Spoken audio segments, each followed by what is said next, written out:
Okay, welcome to the show, ladies and gentlemen. My name's Skaggy Bones. I'm your host today. As you can see, we went out with a little ride on the mountain bike with the new tires. So I promised you I was going to get a ride in, try to give you an update on these tires. This is kind of my first ride's impression, not just a slap them on the bike, go down the road a little bit, but I actually wanted to give you a full-blown test ride to give you an idea what I thought of them. So went on a pretty heavy trail today, as you can see by all the red clay. In Guam we have a lot of red clay. Two of the places I went to, one was a kind of a off-road trail for Jeeps and the like, so it was pretty heavy as far as some really big cuts where tires like this are going to get stuck. So I wanted to kind of test these out, see how they rolled on the softer clay in some sandy conditions, and then I wanted to get into some really hard areas that just made a mess of the bike. So only little thing I got is the fact that I'm getting this squeaking on the rear, so I'm gonna have to take these guys out, and then I'm gonna have to use my little brake caliper wedge and get it in there and push these back and probably try to adjust these a little bit. These are making some squeaking noises that I don't really like. Other than that, everything's working fine on the bike. It performed awesome. The one thing I didn't like as I was on the trail, and it had nothing to do with the tires obviously, it was these Crank Brothers. I love the Crank Brothers, but because of the clay, and I wish I could kind of show you the amount of muck I got into. I rode a lot of it off.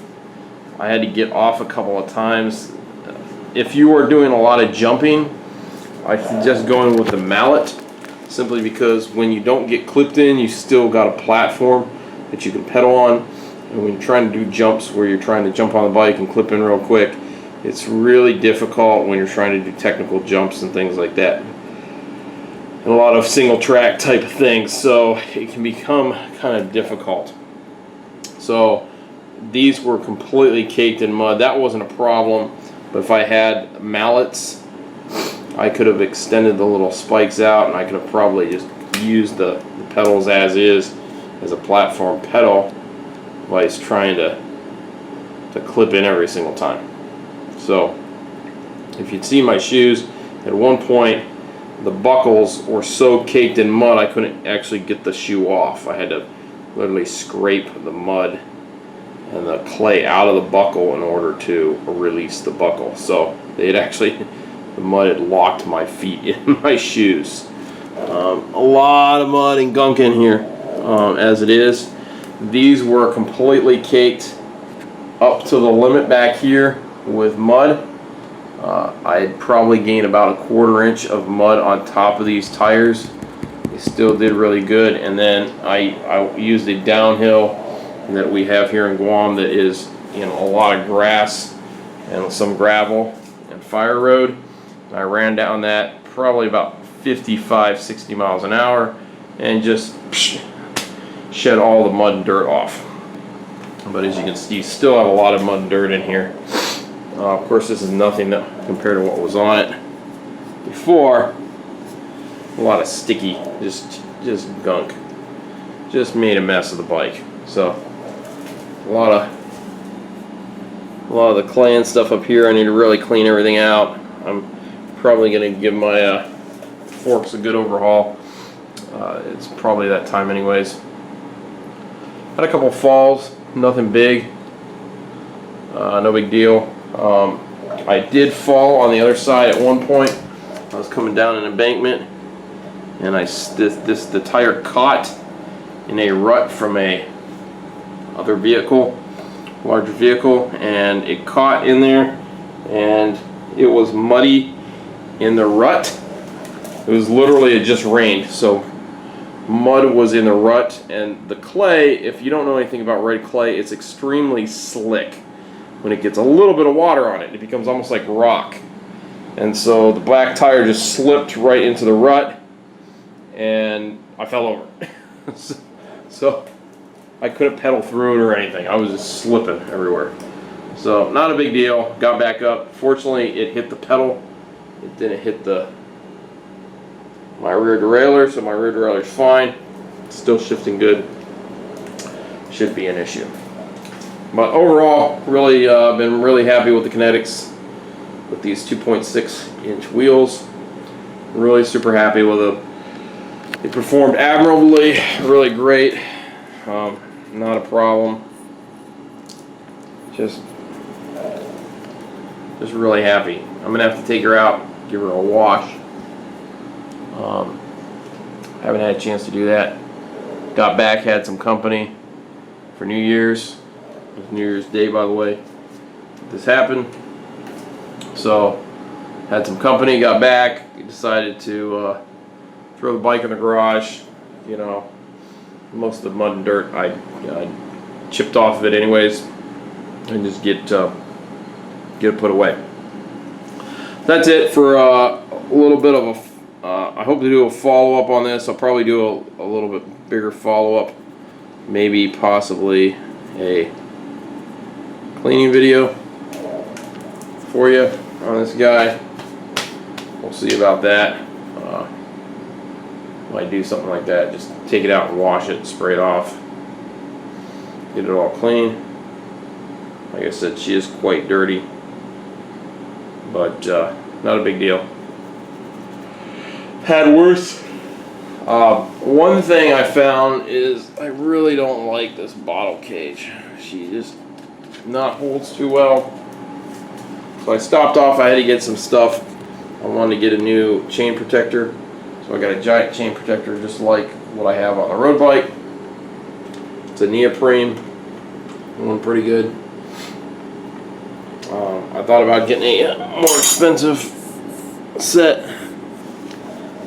But these are pretty thin chain stays, so that should work fine.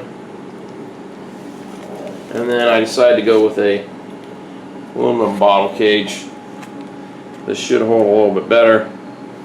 The nice thing is you can bend these. These are only $7.90, really cheap, $8. Giant has, in fact, when I was there, they had just gotten in, the bike shop had just gotten in a whole new set of Giant carbon fiber water bottles, motors. A little different from those Elites I got on there. And they are, sorry for the yawn. They got them in a couple of different colors, and they're carbon fiber, and they're $30. So, yeah, twice as much as those, but $30, how can you beat that, right? So, we'll see. I might swap out for some carbon fiber ones on that guy. We'll see. So, plan to get this on, adjust the bike up a little bit, get this rear brake from squealing, get her cleaned a little bit. Oh, one other thing, too, my Bontrager gloves have started to see some better days. So I wanted a second set. I got lots of sets of gloves for my road cycling. Now you can wear standard gloves like this for just kind of a safety glove. These will work because most of these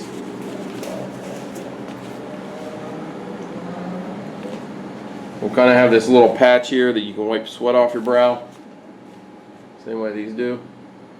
Okay. You'll have the padded. The only problem is some of these don't really have the venting in them. Nice thing is, you know, so these work really good. But I did get me another set here of gloves. These are from what's the brand here? Sombrio.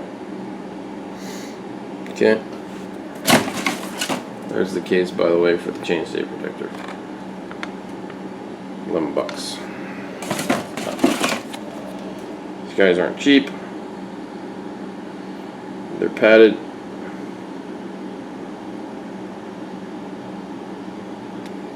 Kevlar. These are pretty tough. Got Kevlar in here. Heavy padding here. Protection. And you got this nice little thing there. This little pad there for using your cell phone. So you don't have to take your gloves off. Absolutely great. I love this design, this idea. Now, some of them you can get that have the rubber pad here, and you're talking about $50 or so. So I decided just for something like this. This is simpler. I'm not real too conscious about what color I use. It doesn't really matter for me.